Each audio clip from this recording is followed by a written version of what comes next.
Lukas pasal yang keempat ayat ke-18 sampai ayat ke-19. Demikian firman Tuhan. Roh Tuhan ada padaku, oleh sebab Ia telah mengurapi aku untuk menyampaikan kabar baik kepada orang-orang miskin, dan Ia telah mengutus aku memberitakan pembebasan kepada orang-orang tawanan dan penglihatan bagi orang-orang buta, untuk membebaskan orang-orang yang tertindas, untuk memberitakan rahmat Tuhan telah datang. Jemaat yang terkasih di dalam nama Tuhan kita Yesus Kristus, saya pikir saya tidak perlu lagi terlalu panjang lebar menjelaskan teks Alkitab ini, secara khusus di hadapan warga jemaat Gereja Batakaro Protestan, karena saya melihat Gereja GBKP sudah menjadi pelaku-pelaku firman daripada teks khotbah ini. GBKP adalah gereja yang berdiakonia, terkenal dengan gereja diakonia. Itu adalah kekuatan gereja ini. Ketika saya memulai pekerjaan saya di UIM tahun 2014 lalu, Bapak Ketua Moderamen pada saat itu, Bapak Matius Barus, sudah dengan jelas menerangkan apa yang dilakukan GBKP terhadap para pengungsi dan korban erupsi Gunung Sinabung.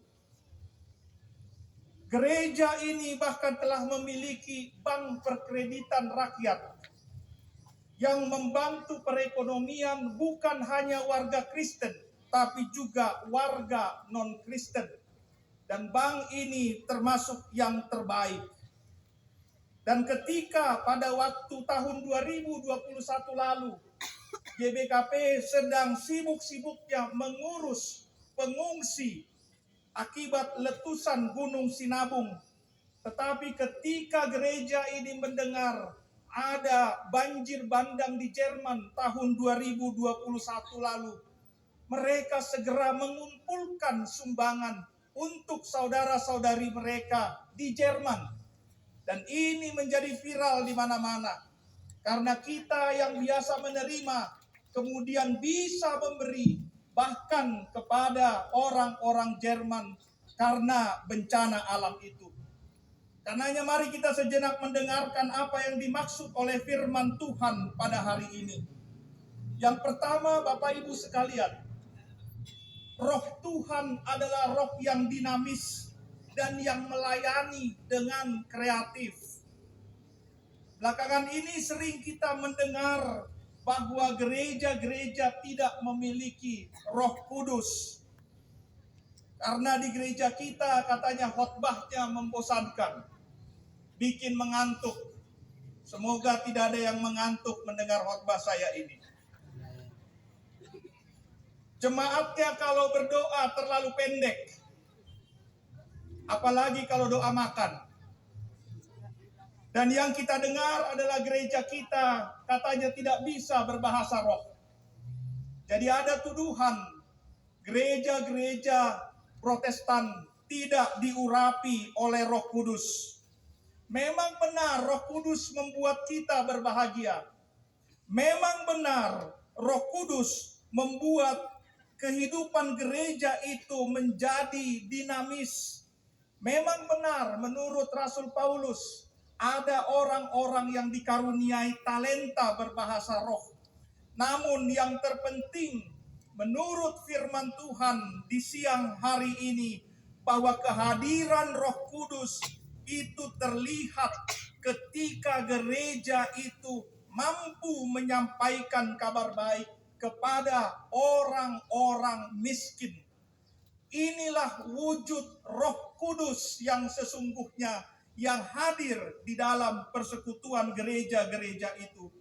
Karenanya gereja yang diurapi oleh Roh Kudus, gereja yang diurapi oleh firman Tuhan harus mampu memberitakan firman Tuhan itu bukan hanya di gedung-gedung gereja, tetapi juga di rumah-rumah warga yang sedang mengalami kesulitan keuangan.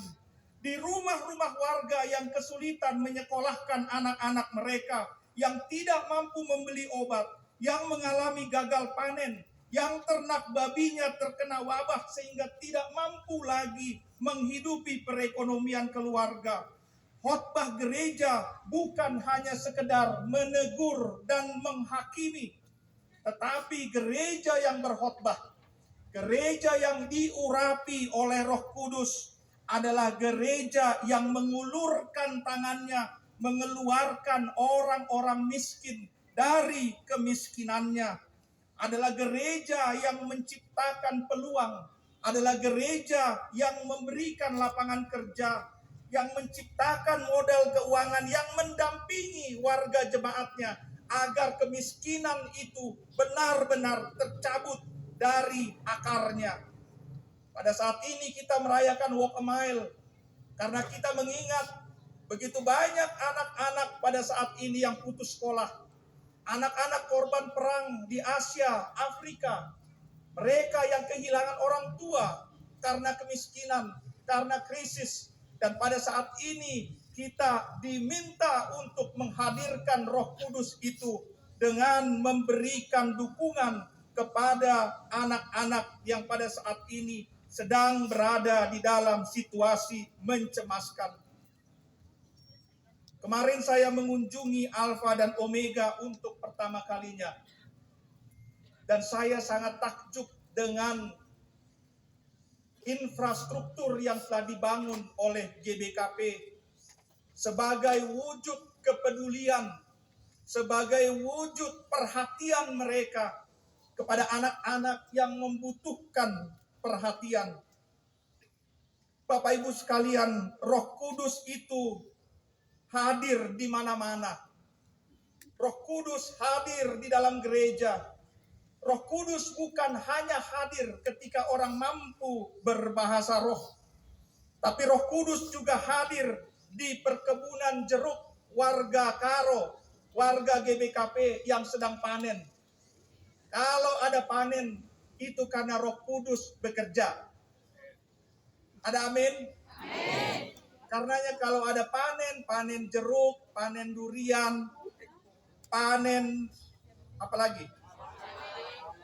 Jangan lupa berbagi dengan hamba Tuhan. Itu kehadiran Roh Kudus. Jadi kehadiran Roh Kudus adalah gereja yang bersaksi, yang melayani dan membebaskan umatnya. Yang kedua, gereja yang diurapi oleh Roh Kudus adalah gereja yang tidak melupakan sejarahnya. Presiden pertama Indonesia, Soekarno, mengatakan jas merah. Jangan sekali-kali melupakan sejarah. Salah satu persoalan besar dari gereja kita adalah kita terlalu sibuk mengurus diri kita sendiri. Memikirkan diri kita sendiri. Dan kita sering merasa bahwa kita adalah orang yang paling menderita di dunia ini. Yang paling sakit. Yang paling sulit. Sehingga kita sulit untuk bersyukur. Sehingga kita sulit untuk berbagi. Dan kalaupun kita mau berbagi, kita berbagi hanya kepada orang-orang yang dekat dengan kita. Hanya kepada gereja kita sendiri. Hanya kepada keluarga kita. Dan kita lupa bahwa begitu banyak penderitaan terjadi di muka bumi ini. Begitu banyak kesulitan terjadi di gereja-gereja tetangga kita. Ada korban bencana alam di Kalimantan. Ada kekerasan kepada warga masyarakat di Papua. Ada kemiskinan di luar negeri, di Afrika. Saya baru kembali dari Kamerun di minggu lalu. Dan kami melihat kesulitan hidup itu. Dan kami melihat kemelaratan itu yang tidak bisa dibandingkan dengan penderitaan yang kita alami di tempat ini. Masih jauh lebih baik yang kita alami, yang kita hidupi di Indonesia ini. Karenanya Bapak Ibu sekalian, hari ini kita mengadakan Walk a Mile untuk mengumpulkan dana bagi anak-anak di Afrika dan di Asia. Mengapa harus warga Indonesia, mengapa harus warga GBKP turut memikul beban anak-anak ini? Karena UIM selama ini didukung sebagian besar oleh gereja-gereja di Jerman. Hampir 90% keuangan UIM ditopang oleh gereja-gereja di Jerman. Dan pada saat ini gereja-gereja mulai kosong. Saya agak gugup berkhotbah di hadapan ribuan orang pada saat ini. Karena biasanya kalau di Jerman 50 orang mereka sudah merasa Roh Kudus hadir. Karena kita biasa berkhotbah dengan 5 orang, sudah termasuk pendeta di dalamnya. Ini ribuan, dan kita melihat ketika semakin berkurang warga jemaat, tentu dukungan dana juga semakin berkurang. Dan karenanya siapa yang akan menopang UIM ini? Kalau 10-20 tahun mendatang, anggaran keuangan di Jerman semakin menipis dan semakin berkurang.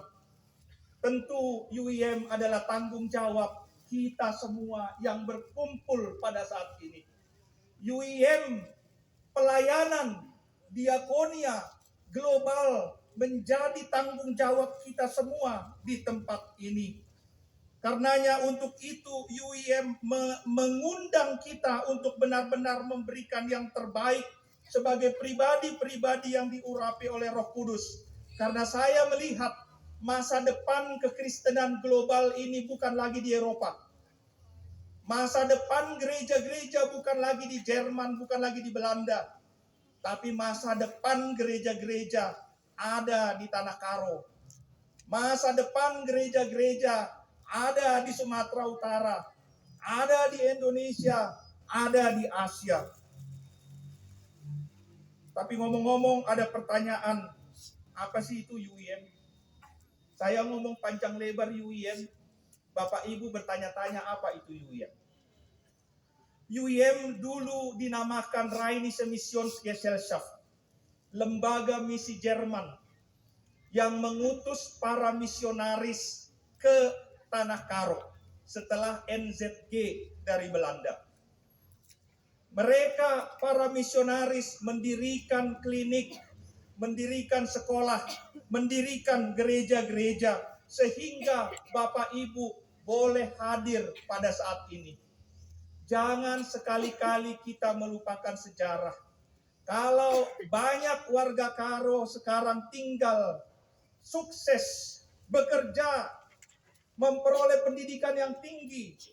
Ada Ibu Bupati di sini, ada juga para pejabat-pejabat tinggi. Kita semua yang bekerja sebagai guru, sebagai dokter, sebagai polisi, dan yang lain sebagainya. Semua dimulai karena Injil masuk ke tanah ini. Karena Tuhan mengutus para misionaris menginjili kita semua di tempat ini. Menginjili nenek moyang kita sehingga kemajuan kita lihat pada saat ini. Karenanya itulah UIM. Sudah banyak warga kita yang terberkati oleh UIM. Ada yang sudah memperoleh beasiswa. Ada topangan dana untuk korban Gunung Sinabung. Ada pendirian sekolah-sekolah. Ada bantuan kepada anak-anak. Tapi kemampuan kami terbatas, Bapak Ibu sekalian. Kami tidak bisa bekerja seorang diri. Kami membutuhkan topangan dana, topangan doa, dan topangan moral dari Ibu dan Bapak sekalian.